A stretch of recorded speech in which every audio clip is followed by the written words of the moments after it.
তুমি কি জানো পৃথিবীতে একমাত্র পাখি যে কিনা ঈগলকেও আক্রমণ করার সাহস দেখায়? সেটা হলো কাক।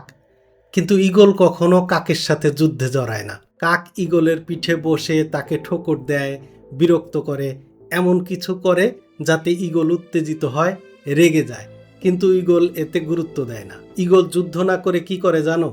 সে তার ডানা ছড়িয়ে আরো উপরে উঠতে থাকে, উঁচু আরো উঁচুতে, এতটাই উঁচুতে ওঠে যে একদম মেঘের উপরে চলে যায়। যেখানে বাতাসের ঘনত্ব কমে যায় সেখানে কাক আর শ্বাস নিতে পারে না।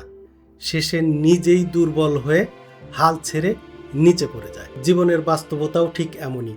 তোমার জীবনেও এমন কিছু কাক আসবে যারা তোমাকে থামাতে চাইবে, তোমাকে বিরক্ত করবে, নেগেটিভিটি ছড়াবে, ডিস্ট্রাক্ট করবে, তোমার শক্তি ও মনোযোগ সবকিছু নিচের দিকে টেনে নামানোর চেষ্টা করবে। সেদিকে ফোকাস না দিয়ে তোমাকে তোমার লক্ষ্যের দিকে ফোকাস দিতে হবে। এভাবে যখন তুমি তোমার লক্ষ্যে ফোকাস থাকবে, জীবনে অনেক উঁচুতে উঠে যাবে, তখন তোমার পেছনে লেগে থাকা সব নেগেটিভ মানুষ, সব কাকেরা একসময় অটোমেটিক্যালি দূরে চলে যাবে। মনে রেখো, তোমার জন্ম হয়নি সবার সাথে যুদ্ধ করার জন্য।